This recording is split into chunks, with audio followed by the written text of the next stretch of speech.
వరిసేలో ఉన్న మా బాబు ఇంటికి వెళ్ళామండి జూలై నెలలో. అప్పుడు మమ్మల్ని మందిరా డ్యామ్కి తీసుకువెళ్తున్నాడండి. వెళ్తున్నాము. ఇప్పుడైతే వాన వస్తుందండి. ఈ వానలో కూడా ఇక్కడ కూలీలు చూడండి నెత్తి మీద ఇలా గొడుగులు కట్టేసుకుని పని చేస్తున్నారు. పని మాత్రం ఆపుకోకుండా చక్కగా నాట్లు వేసేసుకుంటున్నారండి. వాటర్ పడినప్పుడే ఇక్కడ నాట్లు వేసేసుకుంటారంటండి. ఇక్కడ ఇదంతా కూడా ఫారెస్ట్ ఏరియా అండి. చాలా పచ్చగా ఉంది. చాలా దట్టమైన చెట్లు ఉన్నాయండి. అసలు ఎటు చూద్దామన్నా కూడా ఫారెస్ట్ లాగానే కనిపిస్తుంది అన్నమాట. నేచర్ని ఇష్టపడేవారు, పీస్ఫుల్ ఏరియాలని ఇష్టపడేవారు ఎవరైనా సరే ఉంటే సమ్మర్లో మాత్రం పిల్లలు సెలవులు ఇచ్చిన తర్వాత ఇలాంటి ప్లేసెస్కి వెళ్తే చాలా బాగుంటుందండి. బాబు రూర్కెలాలో ఉంటాడండి.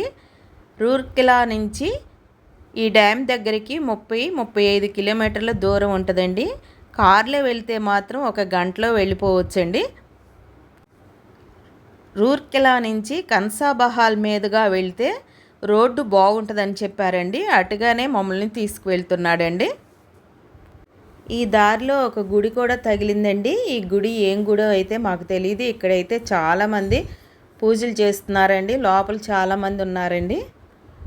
ఇక్కడ ప్రతి ఒక్కరు కూడా బైక్ మీద వెళ్ళేటప్పుడు హెల్మెట్స్ మాత్రం తప్పక ధరిస్తున్నారండి. అందరూ కూడా చక్కగా సేఫ్టీ రూల్స్ని ఫాలో అవుతున్నారండి. ఇదిగో డ్యామ్ దగ్గరకు వచ్చేసామండి. ఇదిగో ఇక్కడ బోర్డు మీద కూడా రాసి ఉందండి. ఇదేనండి డ్యాము. ఇక్కడే కారు ఆపేసేయాలంటండి. పక్కన పార్కింగ్ చేసుకోమన్నారండి. ఎందుకంటే డ్యామ్ కొద్దిగా ఉధృతంగా ప్రవహిస్తుంది. ఇప్పుడే గేట్లు ఎత్తాము, ఎలౌడ్ లేదు కారు పక్కకి పెట్టుకోండి. డ్యాము గేట్లు ఎత్తక ముందైతే కారు ఎలౌడ్ ఉందంటండి. ఇప్పుడైతే గేట్లు ఎత్తాము కాబట్టి వద్దని చెప్పేసి పక్కన పెట్టుకోమన్నారండి.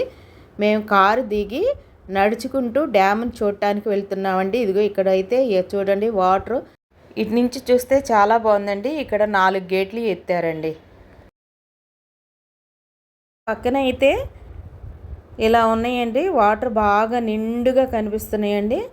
ఇవన్నీ కూడా ఎర్రగా ఉన్నాయండి. వాటర్ వరద నీరండి. వరద నీరులాగా కనిపిస్తుంది. కొండల మీద నుంచి ప్రవహించి ఇక్కడికి వస్తాయో ఏమో మరి మనకైతే తెలియదు. కానీ ఇదిగో ఇటు పక్కన ఇలా ఉన్నాయండి. ఈ డ్యాము ఒరిస్సాలోని సుందర్గఢ్ జిల్లాలోని శంకు నదిపై నిర్మించారంటండి. ఈ వాటరు ప్రధానంగా రూర్కెలా స్టీల్ ప్లాంట్ అవసరాల కోసం ఉపయోగిస్తారంటండి. ప్రశాంతమైన పర్యాటక ప్రదేశంగా ఉందండి ఇది. ఇక్కడ దగ్గరకు అయితే వెళ్ళనివ్వట్లేదండి. ఇక్కడ రాడ్లు ఇలా పెట్టారండి. చాలా దూరంగా ఉండి జూమ్ చేసి నేను వీడియో తీస్తున్నానండి. దగ్గరకు మాత్రం వెళ్ళనివ్వట్లేదండి. దగ్గరకు వెళ్ళొద్దమ్మా, దూరంగా ఉండి చూడండి అని చెప్తున్నారు. పిల్లలతో వెళ్తే మాత్రం చాలా జాగ్రత్తగా ఉండాలండి.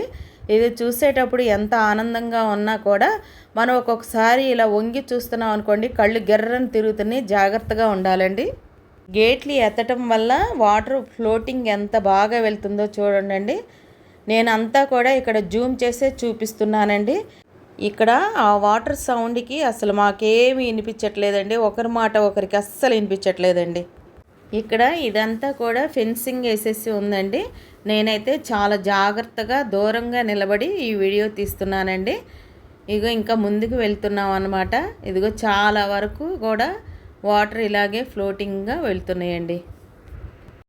ఇదంతా చూస్తుంటే అసలు రాబుద్దు కావట్లేదండి. ఇక్కడైతే టైం అంటే టైమేనండి. 10 మినిట్స్ చూసి వెనక్కి వచ్చేసేయాలని చెప్పారండి. అందుకే మేము ఇంకా వెనక్కి నడుచుకుంటూ వెళ్ళిపోతున్నామండి. ఈ డ్యామ్ దాటిన తర్వాత ఈ రోడ్డంబడ వెళ్తే కొన్ని గ్రామాలు ఉన్నాయంటండి. అటువైపున చాలామంది నడుచుకుంటూ వెళ్తున్నారండి. గేట్లు ఎత్తటం వల్ల వెహికల్స్ని అలౌ చేయట్లేదండి. ఇంకా మేము వెళ్ళిపోతున్నామండి. ఎవరైనా ఒరిస్సా వచ్చినప్పుడు ఈ డ్యామ్ విజిట్ చేయటం మర్చిపోకండి.